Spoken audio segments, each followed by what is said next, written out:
विद्यानिवास मिश्र द्वारा रचित मेरे राम का मुकुट भीग रहा नामक निबंध का अध्ययन हम कर रहे थे।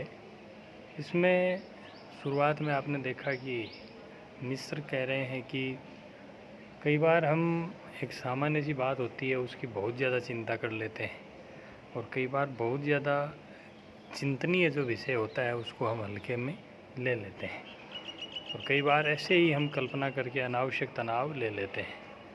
इनके जो घर के सदस्य बाहर कहीं कार्यक्रम देखने के लिए गए थे और देर रात तक वे नहीं लौटे, तो इनकी अर्धांगिनी ने कुछ चिंता जाहिर की, तो इन्होंने उनको तसल्ली देकर समझा दिया, शांत कर दिया। तो वो तो सो गई, लेकिन अब इनकी चिंता हो रही है कि वो देर तक नहीं आए हैं।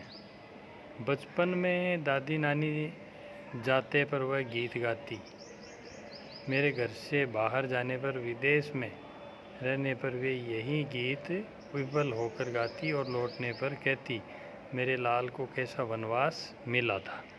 कि जब भी कोई बच्चा बाहर जाता था तो ये गीत गाया जाता था, मेरे राम के विजय मुकुटवा, लक्ष्मण के पटुकवा, मोरी सीता के विजय सेनुरवा, ते राम घर लौटही।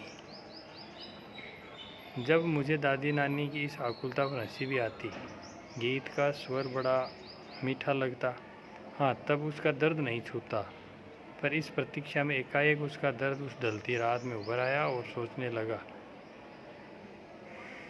आने वाली पीढ़ी पिछली पीढ़ी की ममता की पीड़ा नहीं समझ पाती और पिछली पीढ़ी अपनी संतान के संभावित संकट की कल्पना मात्र से उद्विग्न हो जाती है।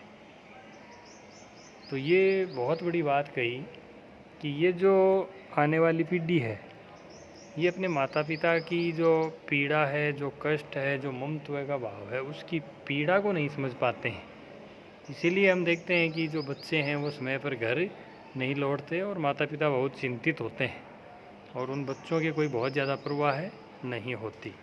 तो इस तरफ इशारा किया कि जो पुरानी पीढ़ी है वो ममत्व के कारण पीड़ित हो जाती है कि मेरी संतान समय पर घर नहीं लौटी, और जो पीढ़ी है नए वाली उसको ज़्यादा परवाह नहीं है।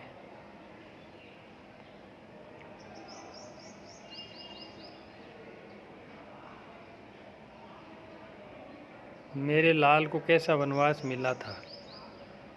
जब मुझे दादी नानी की इस आकुलता पर हंसी भी आती, गीत का स्वर बड़ा मीठा लगता, हाँ तब उसका दर्द नहीं छूता, पर इस प्रतीक्षा में एकाएक उसका दर्द उस ढलती रात में उभर आया और सोचने लगा, आने वाली पीढ़ी पिछली पीढ़ी की ममता की पीड़ा नहीं समझ पाती और पिछली पीढ़ी अपने संतान के संभावित संकट की कल्पना मात्र से उद्विग्न हो जाती है। कि माता पिता इस बात थोड़ी सी भी कल्पना करके कि कहीं मेरी संतान का कोई अहित नहीं हो जाए, उसके कोई नुकसान नहीं हो जाए, उस कल्पना मात्र से ही उद्विग्न हो जाती है। मन में यह प्रतीति ही नहीं होती कि अब संतान समर्थ है, बड़ा से बड़ा संकट झेल लेगी। माता पिता स्वयं को आश्वस्त नहीं कर पाते हैं कि मेरी संतान हर कष्ट को सहन कर लेगी। बार बार मन को समझाने की कोशिश करता। लड़की दिल्ली विश्वविद्यालय के एक कॉलेज में पढ़ाती है, लड़का संकट बोध की कविता लिखता है, पर लड़की का ख्याल आते ही दुश्चिंता होती है, गली में जाने की कैसे तत्व रहते हैं। तो बड़ी चिंता की बात है। हालांकि इनकी जो लड़की का जिक्र हुआ वो काफ़ी बड़ी है, और लेकिन फिर भी एक इशारा किया, एक मन में भय है कि गली में पता नहीं किस तरह के असामाजिक तत्व मिल जाएं, और लड़की का नाम आते ही वो काफ़ी दुश्चिंता के शिकार हो गए। लौटते समय कहीं कुछ हो न गया हो और अपने भीतर अनायास अपराधी होने का भाव जाग जाता।